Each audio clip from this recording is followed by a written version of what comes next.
If you don't know me, I'm the director of Pella Historical Museums. I'm Jessie Galligan. And we're so excited to be here tonight to celebrate and learn about 90 years of Tulip Time. So Tulip Time began in 1935. I know at least one person in this room remembers the first Tulip Time, so we might get to hear about that. Before we get started, I just wanted to give a quick plug for membership. Tulip Time is possible because of donors and sponsorships and members at Pella Historical Museums. What we do isn't a huge money maker for us, it's just something that we put on because the community of Pella needs it, and it's a wonderful thing that we can all use to celebrate our heritage and draw visitors to town. So if you are compelled, we would invite you to look at becoming a Pella Historical member. Memberships begin at just $50, so for $50 you can be a supporter of the museums in Tulip Time. So with that, let's go ahead and get started. My first question is for each panelist here to go ahead and introduce themselves and talk about what their involvement in Tulip Time has been over the years. Dick Redman. My involvement in Tulip Time has been with the Pella High School Marching Dutch and the Pella 6th grade band, the Tulip Time Steering Committee. After that, I continue to organize the Dutch demos. And lately I've been doing the afternoon parade of provinces. Eleanor Bogart gives me a call every year. But when Eleanor calls, you just say where and when. So Every day. Every day. I'm Beverly Thomason. I grew up here in Pella. All my grandparents were children with their parents when they came with those first 3 ships across the Atlantic. I've been involved with Tulip Time. In fact, you see the picture there. That's my siblings and I at 1936. That's really well, it was 35, but 36, they didn't have much going on in 35, but anyway, by 36, Mother had sewed us Dutch costumes, and I can't remember too much about that, but I feel proud to have been a part of Tulip Time all these years. As I grew up, I was always walked with the school kids in the parade. We lived down South Main, and Mother would put all our wooden shoes in a big paper sack, and we'd walk down to where the school children gathered and put on our wooden shoes because we didn't want to walk all the way with those wooden shoes. But later years, I was a Dutch dancer. I was one of a group of the folk singers that sang in Dutch. I scrubbed streets. My kids were all in the parades and bands, and when I was elected Tulip Queen as a freshman at Central, of course, then it became even busier because I still had I didn't have children then. I was just a freshman in college. But later years when we were all together, we were just busy those whole 3 days. So enjoyed every year of it and still enjoy coming to Tulip Time. Milly Vande Kieft. My first time in Tulip Time was 1966. I was told I needed to march with my students, even though my mother was born in the Netherlands and I had gone to Orange City Tulip Time parades. I had no clue what to wear. So they helped me out at the library and at the little fabric store. So that was my first time. Then I became, I would almost call it roped in to just about everything else. I directed the Dutch services that they had at Tulip Time at First Church because I did know those Dutch songs. And then Mr. Redman over here got me roped into doing the Dutch demos, which was really, really fun. I have been the narrator for the Parade of Provinces since 1994, and yeah, that's enough. So in other words, I've been very involved with Tulip Time. It's been a wonderful, wonderful thing to be part of. Thank you.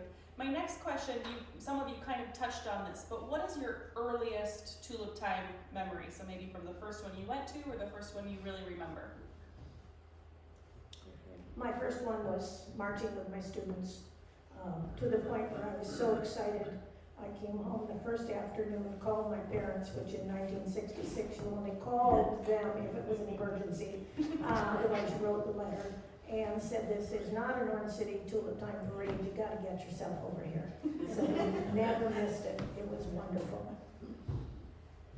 I think the first things I remember being involved in was the school children, with the school children, marching the parade. We were so excited. Of course, we got out of school every afternoon of Tulip Time, which was always fun in the spring. But I don't know, just being around in the crowd and seeing everybody so excited and supporting our Dutch heritage and celebrating it together was just always exciting. Beverly, do you have any memories from Tulip Time in 1935? Is there anything that stuck with you at all? I think the only thing I can say I remember is what I've heard, Jessie.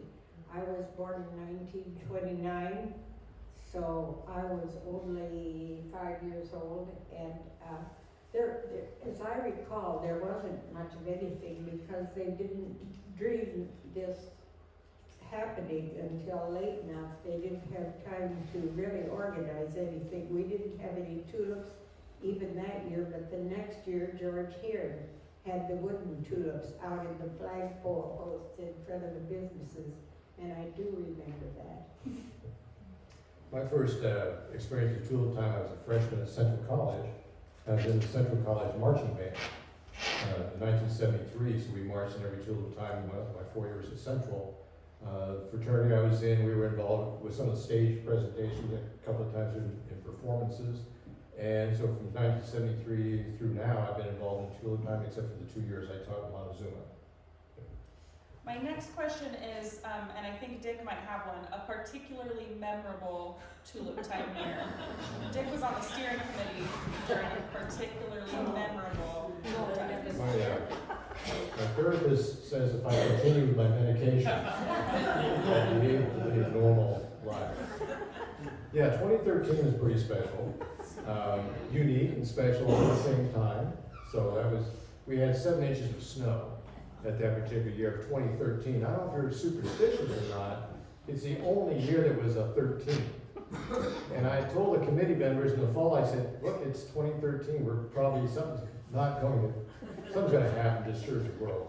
I wasn't planning on 7 inches of snow and sub-zero temperatures, but the one thing is what we did to try to make something out of nothing. It really was a special time. Particularly memorable. Well, I can't help but say the year I was queen was most memorable. And in those days, I can remember the night that I was announced as queen. It was so different from today's election and selection of the queen. But it was at the Legion Hall, and it was packed, standing room only, and my folks were way at the back of the room standing up, and the 5 of us, as the last 5 candidates, were behind stage, and we weren't told anything, but they announced each of the attendants by name, and there I was behind their room, and I thought, oh, I'm queen. We weren't giving any instructions much of any kind, but the one thing I remember is my folks standing back there and the smiles on their face, and I was so proud for them and humbled to be elected to the queen. Well, mine has to be 2013 as well. It was the first year of our Dutch demos, and we had people coming into the memorial building dripping wet and cold. It was the only indoor place. And I forget, it was Sandy Harriman's sister, who's since passed away. She and I ended up being crowd control, and which Davis also made me crowd control at one point. But anyway, I'm supposed to narrate the parade provinces. Well, we're not having an afternoon parade. Poor old Dick over here had so many things going on he forgot to tell me that we were over at Second Church. And I just overheard someone say, well, I'm going over to Second Church, they're having the program there. I said, oh, wait a minute. So I grabbed a golf cart and I raced over there, and everybody thought something had happened to me, but I could have ended up not showing up. So many of us that are involved in Tulip Time tend to be Dutch costume hoarders. I know I have a lot of costumes. I'm wondering how many costumes you own, or maybe have owned over the years, and maybe that's a hard question, and which province is your favorite, or if it's special or meaningful to you. I've had one, all alike. I've had more than one, but Gelderland, only because my mother was born there, so that's why I chose that. However, having gone back many years, they showed me a little dolly and said, this is what your grandmother wore, and it looks nothing like mine. So there's more than one province, okay? Well, I just have one. When I was queen, my mother had made my costume. It was volleyed down, and that's the most typical, identifiable costume of Holland. And a lot of people wore those in those years. Later years, I sent to Holland, so I have an authentic costume from volleyed down as well. But talking about owning costumes, raising a family of 5 children, I've sewed many, many costumes. 4 boys and a daughter, and it was always fun. Can you tell us too, when you were crowned, during your coronation during Tulip Time, you didn't wear a costume? No, we didn't. Of course, we weren't told either that who we were and what position we would have until the week before Tulip Time. But we went to Des Moines, we wore formals, and it was to be a white formal for the Queen. And I could remember shopping with Mother for a white formal, and we came across one we liked, but it had spaghetti straps. It also had a ruffle that came across the front and across the upper arm. So Mother took that one that went across the arm and sewed it onto the spaghetti strap so my shoulders were covered. So it was very different in those days. I think Jessie has a picture of the year I was crowned. And then we also had a long, what they called train, I guess, that our little pages carried. And sometimes they'd get it so tight that you'd almost have to lean back. Those little girls were so sweet. And after we were crowned, Linda, did you have the red robe yet when you were queen? I bet it was getting pretty faded, wasn't it? It was already when I was queen. But we felt quite regal in that red cape. I have 1.5 costumes. I've got it's a fisherman's costume from Friesland. So I've got a jacket I can wear if it's cooler, or a shirt if it's warmer. And I put my costume in the closet, and after the pandemic, it shrunk. I don't know how that happened, but it finished with Velcro and some safety pins. I was able to carry on. So besides your shrinking costume, what's the biggest change you've seen in Tulip Time between when you were maybe like on the steering committee or years previous when you were heavily involved in the marching band to now? Things that I've noticed, especially being on the steering committee, tour buses. We don't have tour buses like we used to. I think, when I talked to Gary Timmer, he said we used to get over 200 tour buses to come to town. I think now it's about 45 across town. But the attendance at the festival hasn't changed. It's just that dynamic has changed. Those people that would take a bus tour now, they will drive to town. There are shuttles that get them about any place they want to be. So they come whenever they want to, go home whenever they want to. So it's just more of a change of the society, really more than anything. And the other thing is the high school marching bands. We used to have a lot of high school marching bands. Well, the reason we don't is because Tulip Time used to be the second weekend of May.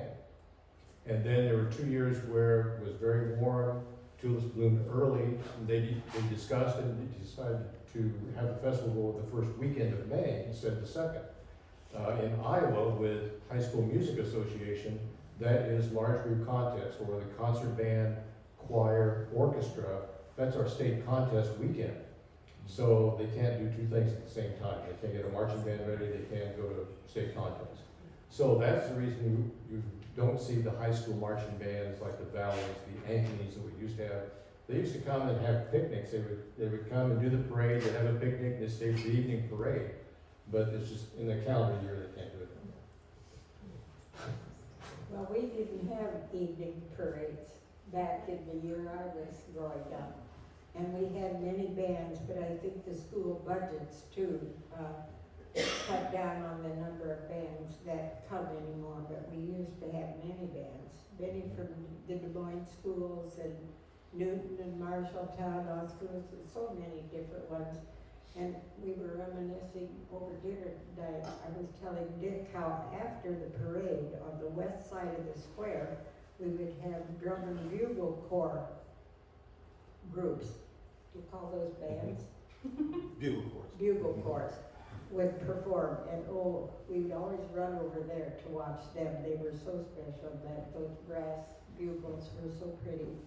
Other differences, I think it has become so much bigger.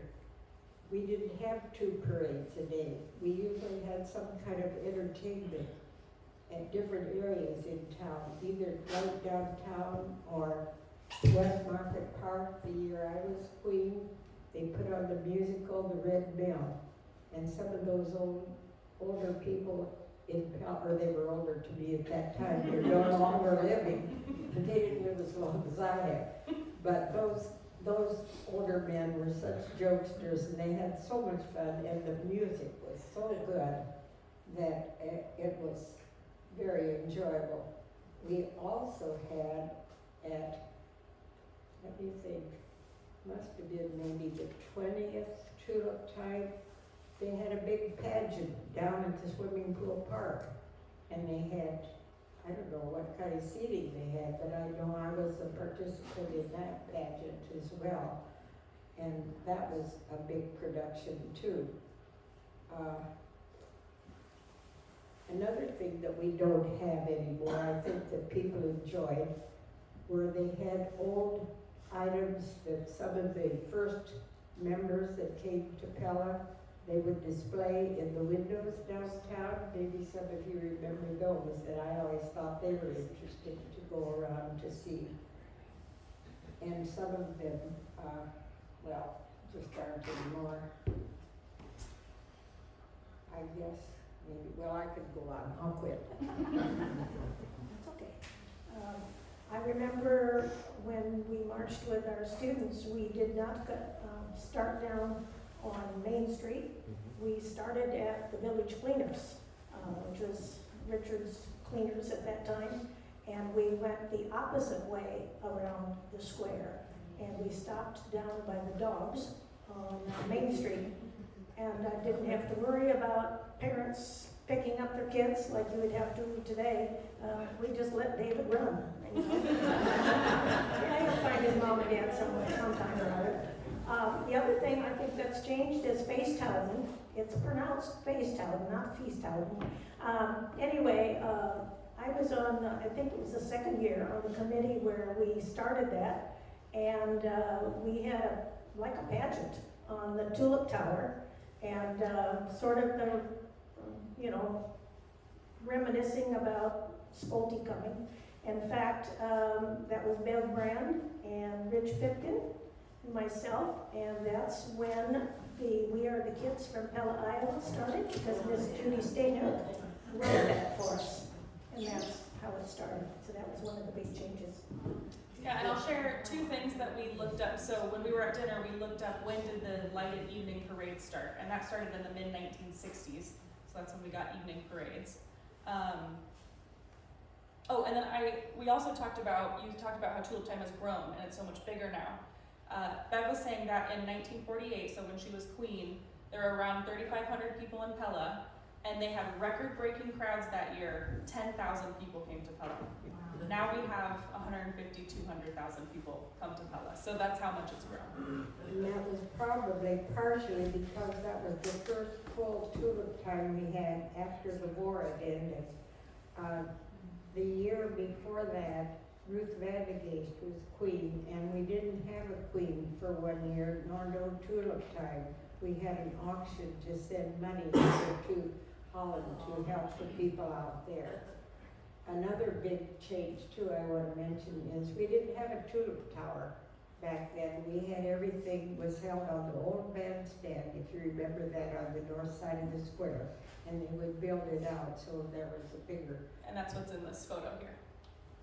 and, Is that where the fountain is? pardon? The Yes. fountain is- And another thing is, we didn't have the carriage to ride in. We had a float of our own, which was fun. My next question, what was a big challenge that you faced at some point during your involvement? Again, we kind of know what your biggest challenge was. Maybe you have a different one to share, but what's a big challenge that you faced when you were involved, and how did you overcome that?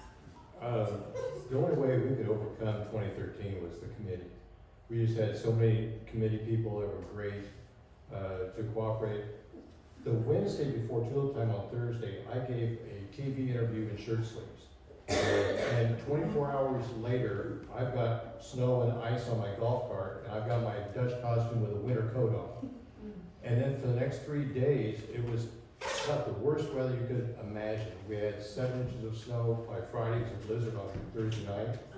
They closed schools, Adventureland closed on Saturday, and we're trying to have a festival here in town. We didn't know ahead of time anything until a week before, when we started seeing a forecast that it's gonna get colder. Oh, there should be some precipitation. Oh, it's gonna be cold if it couldn't, could it? Oh, yeah, it could snow. And without the cooperation of all the committee members on the steering committee, the extended committee of the 40 people that come in with us and volunteers, we kind of recreated the festival. It wasn't what we can't do, it's what can we do during those 3 days. And as it looked to us, it was like, we don't think any day's gonna work. So we try to think of some options, some other things to do. And the volunteers and the committee members, I was so thankful to have them. They were very special. That's what keeps Tulip Time being so special, is having the right people on the steering committee. And then on Sunday, perfect weather. It was like, now there is a myth on the steering committee. Anytime a man is the chairman, they have to cancel a parade sometime. When a woman is in charge, they never cancel. And it stayed that way with that myth until David Vollmer. And David Vollmer's year, huge crowds, perfect weather, everything was just really cheery. So I think that the tulip gods just dumped it all on me. And actually Mike Morgan is to blame for that, because Mike Morgan is president of Historical, 2012 and 2013. 2012, there were no tulips. They all bloomed in March. We had a steering committee picture taken with tulips bloomed in the beds in March for the town crier book. 2012, we had 7 inches of snow. Mike Morgan was the president of.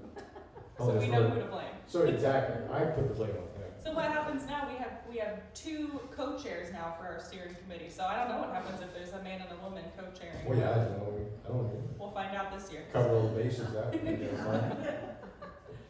Well, I think the biggest challenge I had was getting everybody rounded up into where they had to be at certain times, being a busy mother. When I was younger, even the year I was queen, I mentioned to Jesse I played in the orchestra for the Red Mill in the evening. I also worked at Carpenter's drugstore during the day, and I even worked a few hours during that week, during that year I was queen. Another thing was always a big challenge was getting all the Dutch costumes ready for the whole family in time. Whether you had to let the hem down or pull it back up or make a new one or whatever, just to get those all sewed, because there's no place you can go to buy a Dutch costume. No, you don't have tri-T anymore, I don't think, but I worked on that committee too, and we had a Dutch costume exchange. And that was very helpful for many people. We still do the Dutch costume market in late April, but I think the frantically fixing, finding, locating all the parts and pieces is something that's continued 90 years later, so.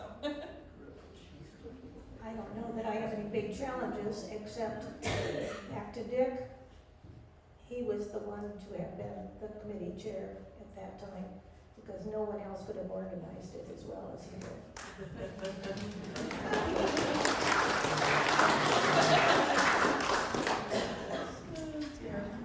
Okay, so on to happier things. What is your favorite aspect of Tulip Time now? And is that different or the same as past years when you were involved? I just think it's such a beautiful family reunion time. I mean, I don't necessarily see our Joe at Tulip Time. He's off visiting his friends because they're in town. So it's a family reunion time, the way I see it. Absolutely. I think it's wonderful that we have this continuation of celebrating our Dutch heritage. My roots are very deep here in Pella, and I'm a good ambassador for Pella in Des Moines these years. That's where I live now.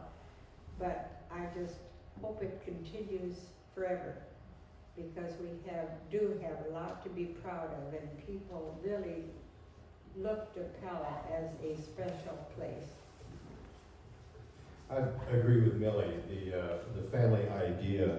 As a teacher, you would have students through high school, and they graduate, you wouldn't see them again, but in the parade with marching bands, I'd go along the parade route, I'd see all sorts of alumni that would come back and be with their families, and I'd get a chance to reconnect with them, especially when Tulip Time was the same weekend as Mother's Day.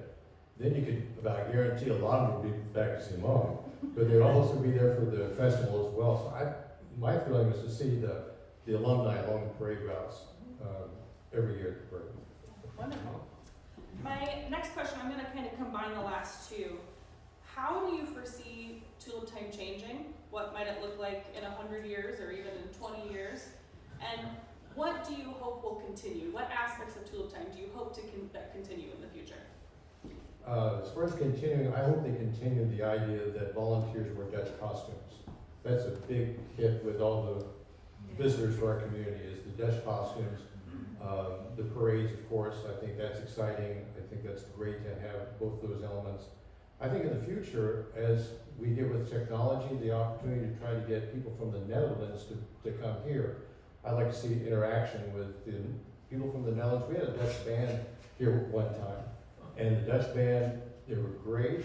They were great musicians, but they were also just great people, and they were thrilled to come and see the Dutch costumes. They don't see that in the Netherlands so much. And a chilling moment, I forgot about this until right now. Sue Youngman was the chairman, and we were standing by the stage, and Lynn Cooper was singing the national anthem and the Dutch anthem.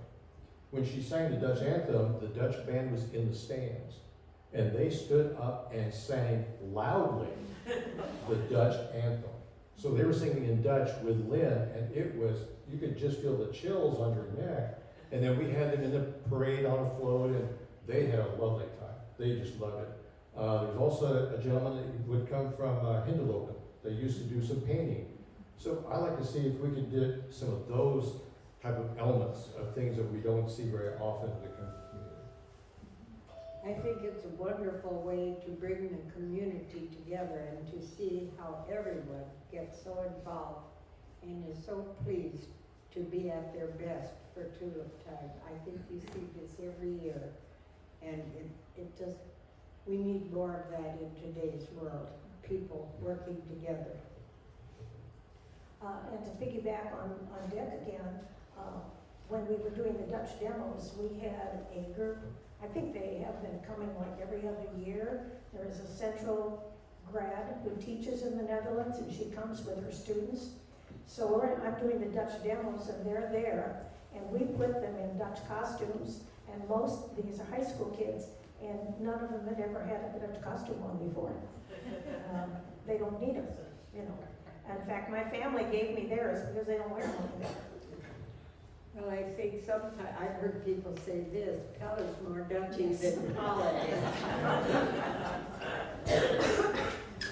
Is there anything that I didn't cover with my questions, something that you want to be sure to share. I have up here a picture that shared with me of riding the past Queen's float, and when she was this celebrating your 75th anniversary as Queen when you rode the convertible. Yes, Um, 2 years ago. so those are special memories for you too. I Yes. know. Another thing I might mention, and I don't think a lot of people know this, but every year all the queens get together on Saturday morning for brunch at the country club and reminisce, and we have a very great time. Every 5th year, the court people are invited to come too. And I just feel it's just a special time we can reminisce about. We bring our scrapbooks and whatever.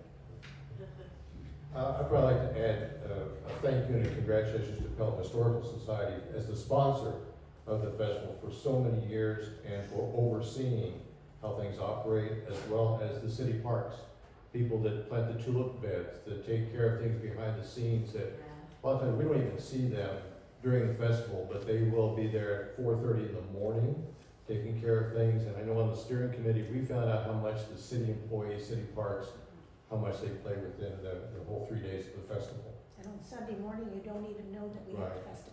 Sunday morning, Motown, you don't even know we've had 200,000 people in town.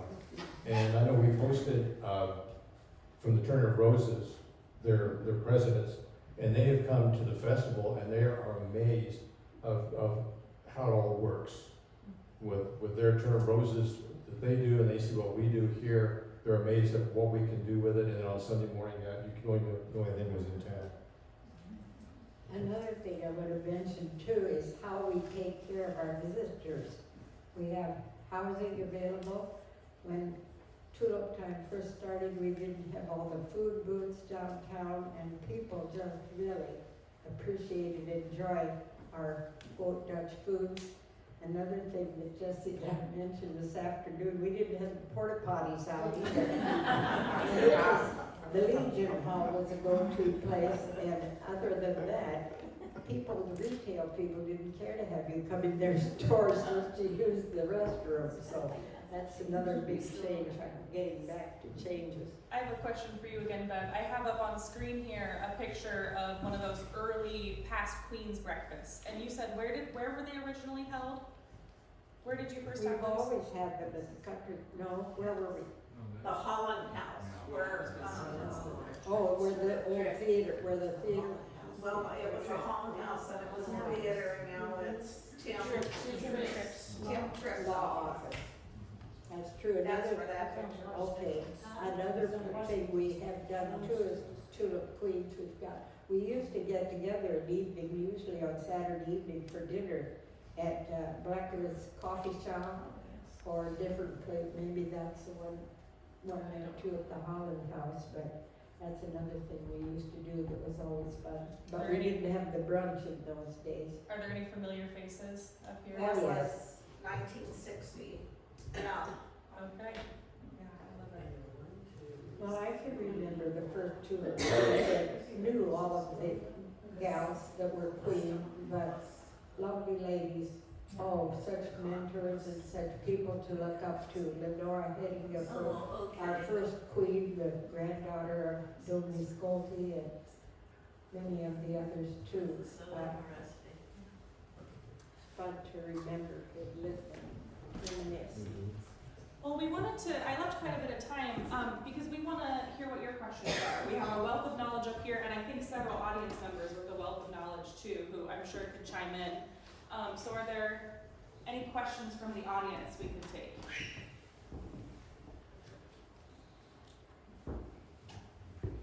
Nothing? Yeah. Can I ask where that lower picture was taken at with the brick buildings? This is the picture of you in 1936, Bev. Do you know where that picture was taken? Yes, that was Do you in know the my microphone? my grandma's backyard, her flower bed, and the fence behind it. I can remember that house is torn down now. It was across the street from the old depot on the north side of the street. That's where my grandparents were, and my grandfather had one of the first grocery stores just right next to it, which later years was Elmer's.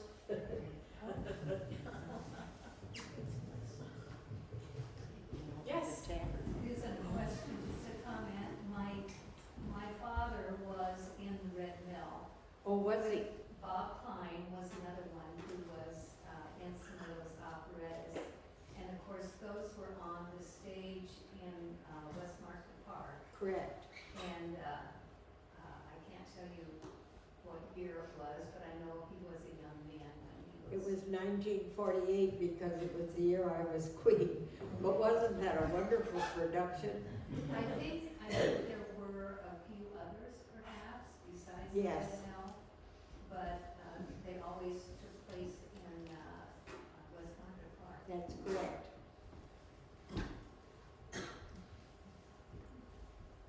Memories, questions, suggestions? This is a question maybe for Dick, because you were on the steering committee. The parade is a wonderful attraction, and it's listed as a Volks parade, a parade of people. But yet we know that the bands and the floats are very much a part of that. So I've got sort of a two-part question. How do we get the marching Dutch to march all 6 parades? And the second one is, we've had the good fortune, I think, in our community that corporate entities have sponsored floats through the years, and they have updated through the years. And I'm wondering, how do you keep that going, or even expanding it, perhaps to give that opportunity to other people perhaps outside of the community? You know, I think of Weiler Corporation in Knoxville, I think of the Co-Line in Sully. How can we, is it possible to bring others in to keep that part of the parade quite vibrant? To the first question, the students would probably not want to march in the parade. They like being with their friends, you know, just like kind of when your kids, you go somewhere and they want to be with their friends doing stuff. So they like that social time of Tulip Time as well with the band members. And then with your other question, something that came up when I was on the steering committee was we had, for instance, the Porsche Club in Omaha. They wanted to come and be in the Tulip Time parade. So we had a discussion about what does this really mean? What does the Porsche Club have to do with Pella or Dutch? And we decided it had nothing to do with it, but we gave them the alternative of the 4th of July parade. So that was when we kind of decided what we wanted to see in the parade around is Pella-oriented or Dutch-oriented. And we're fortunate to have the industry that we do. Pella Corp, Vermeer, just as examples, and there's quite a few industry in town. But when we start talking about outside the community, that might be where you would run into problems of just what they would bring to the parade, I guess. Is that something that you mentioned Weiler? Would they want to have a race car from Knoxville to be their entry, which has nothing to do with Pella or the Dutch heritage or anything? So that would be something for them to discuss, to see if there's a need for them to sponsor floats, do we need to have more sponsorship? I don't know. I can speak to that a little bit. So Pella Historical owns 15 of the floats that you see. We own them, we store them, we maintain them. Of those 15, we have 7 that are either sponsored or cared for by local organizations or entities. So Home Realty, Randall Roofing, Fairway, Laley. U.S. Bank, I think those two. No, U.S. Bank doesn't anymore. Light and State Bank does though, so Okay. that's a reminder. They all sponsor one, and then like Allen and Newman Dentistry completely takes care of the big red bike. I know with a lot of help from other people too. The Rotary Club, Rotary or Kiwanis, I'm gonna get it wrong, takes care of the Sinterklaas float. Kiwanis, thank you. So there are a lot of people contributing regularly. I mean, the 5 that I mentioned first all signed 3-year contracts to pay us $1,000 every year for 3 years. And several of them have done this more than once. So all they get is their name on the back of the float, but they just do it because they know that the community needs it, and they're great community partners. And then of course you have Vermeer and Pella Corp and others that build and maintain their own floats that they put in the parade. So that's really wonderful as well. But beyond that, the fireworks that we have on Friday night now, those are sponsored by Pella Corp, correct? Thank you. We're looking for face talent sponsors right now. So if you know of an organization that wants to sponsor our evening shows, the face talent shows, please let me know, because we would love their partnership as well. But you're right, it's an ongoing struggle, and we are so grateful and blessed to have community partners who do understand the importance of it and want to see it continue. I will mention mentioned, you know, we don't necessarily see sponsors from out of town, but we do get tons of volunteers from out of town. We have sports groups or bands from schools in a 40-mile radius that come and they'll work a barricade for us, or a certain football team that will come and, well, we're gonna make sure we man the parking lot for you this one night. Some of these positions are paid, so it's fundraisers for their organizations. So although we maybe don't see the sponsorships coming from outside of Pella, we definitely are seeing volunteer help. I think we have a form on our website, and I'll get random people. I'm from Minnesota, I'm from Des Moines, I'm from Omaha, can I come and help? Well, we'll find you a Dutch costume, and then yes, you can. So yeah, we're grateful to have partnership from all across the state. Jesse, I think we can be very proud of our Tulip Time parade. After I was grown and was out and about more, and you'd be in little towns, not much bigger or smaller than Pella, and they'd have a parade. What did they have? They had the fire engine, the ambulance, and maybe a hay wagon, or some tractors on the parade. That was their parade. But we always had a parade with floats, and it was always a beautiful parade and lots of music and bands. Thank We you. can be proud of our parade. Absolutely. What was the process for becoming queen when you were queen as opposed to today? I mean, what were you? That was very, very different, very different. A little ballot was put in the Pella Chronicle, two or three different times, maybe during the spring weeks, and there was a ballot box in which what is Vanderloons or the quilt, the fabric shop down the corner, and you could put your ballots in that. And then from there, there were different number, I don't remember what it was. We had no interviews, we had no talent. We didn't even know how we were going to come out until that night we were announced. We weren't given many instructions. Of course, we didn't travel either, like the Queen of the Court does now all over the state. We didn't have television, of course, either back then, but I can remember being interviewed on the radio by Russ Van Dyke, which was a good announcer. But another thing we did during the war, and we were talking about this during dinner, we went to Atuma, to the naval base, and performed for the service people there. I was in probably early years in high school. We did a presentation on roller skates with our Dutch costumes on. And that was kind of tricky with those long skirts and those big full pants with the Dutch, but we were promoting Tulip Time in that way, or entertaining the troops. And you told us too, the day after or the week after you were selected as Tulip Queen, your picture was on the front of the Des Moines Register. So Oh yes, it was, and it wasn't a little picture. In my scrapbook, and I still have it, as all of us have, I'm sure, and we bring them different times during our brunch, but my picture on the front page of the Sunday paper was like this. And it was just this much, but anyway, I've got it in my scrapbook, and I had another, and the mail I received from all over the state, just address, Beverly Thomason, Tulip Queen, Pella. And one lady wrote to me from a little town named Peru. Have any of you heard of Peru, Iowa? She wanted me to send her a container of Dosty's Dutch chalk cocoa. And would I do that and send it to her? She said, I'm enclosing $1 bill, and I hope you have enough for postage and then some for yourself. But I sent her the Dutch cocoa. I don't know how I came out. And did you say too, Bev, did I hear you say you were selected the week before the festival? That was all. Yeah. I have the old chronicle yet. Yeah. That we had this afternoon. We were visiting Jesse and I this afternoon, and yes.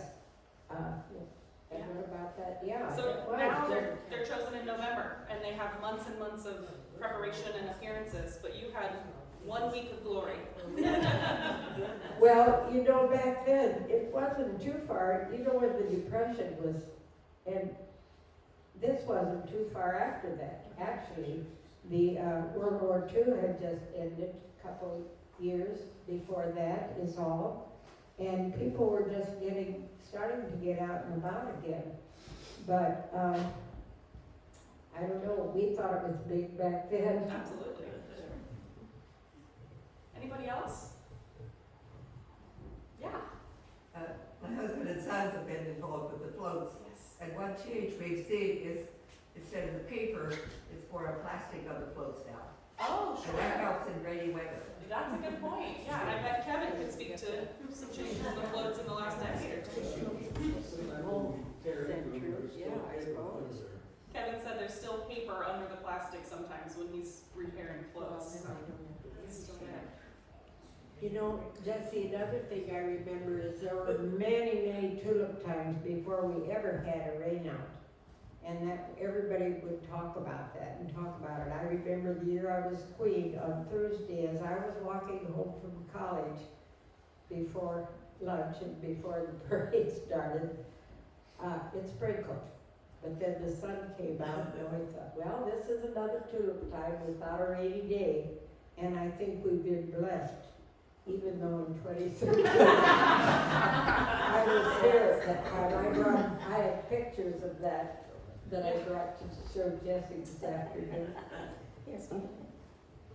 I remember one rainy day, I was doing the Parade of Provinces, and it was sprinkling, and Randy Sickema, who was the burgomaster at that time too, said, "Do you need an umbrella?" And I said, "Well, that would be nice."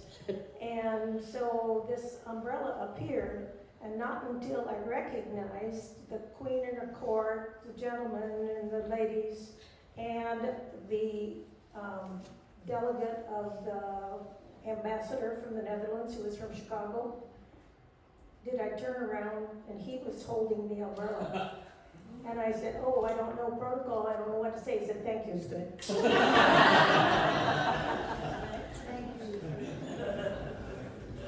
Another thing I remember when I was in grade school at not the Webster you knew, which people refer to as the old Webster now, but the old Webster, the two-story brick building, we were all dismissed from school in the afternoon and stood on the curb on Broadway there beside the school, and Queen Juliana was here from the Netherlands.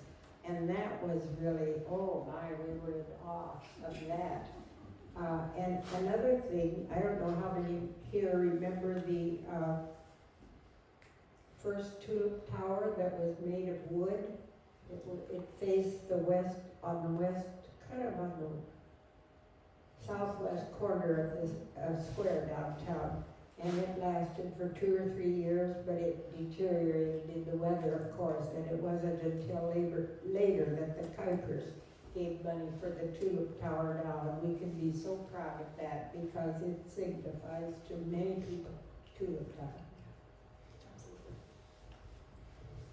Yes. What is the Windmill? I'm not familiar with. Oh, can you tell us what the operetta was about, or when you Dick remember? could probably tell more about that, but it's a Victor Herbert. He was the author or the composer. It's an operetta, a musical, but it's full of humor, and we had many good vocalists. I dropped Judy's dad, Yes. Yeah. Judy Steinhock's dad, Okay, was one of them, right? was in the Red Mill. Mm-hmm. Where are you? There, Judy Stevens. Hi. I didn't recognize It you. was You were Ralph. talking. Ralph the cook, maybe. Sure. Yes, I know Ralph and Virgil both that had the store there, but there were many of the old timers. Ralph Grumman, I remember, and there was a man at Pella Corp, Kirk Kilpatrick, was a good vocalist. Who were some of you? Do you remember Judy? Who get out the I've got it in the car. Car, yeah. Yeah. Bob Klein, Yes, he was another one, but those people had so much fun together and just did a wonderful job, didn't they? Does Do you anyone, remember? does anyone I know wasn't here. how long, how far into, how long they did those operettas? Because obviously we don't have operettas anymore at West Market Park. When did those stop? Well, probably when they had two parades, but they always had a little some kind of entertainment downtown after supper, but nothing very big, except these operettas and I know things. that my dad sang in one of the operettas, he was from, when he was at Central, and he graduated in 57. They were going through the late 50s for sure. And And if our evening parade started in the mid 60s, then yeah, that would make sense. we've got a lot of good talents in town. Yes, yes we do. And you have to mention Ann Heisling too, Yeah. was Our really music. a promoter and used all the grade school children to do programs prior to the parade Yes. on the stage on the west side of the square. This- So is all of that, music and lyrics and lines and all still available? So maybe others can speak to some of the other ones. The very first one, Tulip Time in Pella, was the very first operetta which inspired the whole festival in 1935. And we do still have copies of that in our archives. I haven't seen them, but my predecessor Val said that she has looked at them and like the humor just doesn't translate anymore. Like it was very of the time and of the moment. And now she's like, it's just kind of hokey and doesn't really make sense anymore. But I'm not sure about some of the later ones, if we still have the booklets for them or not. It's a good question. Maybe I remember that Red Bill specifically because I was part of it. Yeah. But there were many others. When you said that those first Tulip Times, that Ann Heisling was our vocal instructor in school always, and she and my stepmother, Mae Brockway, together worked on that one together way back when. I remember them talking about that. And then you mentioned the Holland House and subsequent entities that were there. What was the Holland So, House? the current law office of Tim Tripp on the northwest of the square on Washington Street. At one point it was the home of the first Pella Historical Museum. At one point it was a movie theater. Probably others of you could speak to what else. And I can remember, I have a son that's doing our family genealogy, and he has come up with that was one of the first retail businesses in Pella, and one of our relatives built that and had that as their, I don't remember what he said, it was a grocery store, I believe, or something, but And Holland House was the name of the restaurant that was in there for a time. Is that the law office of? No. No, it's yeah, directly across the street from there.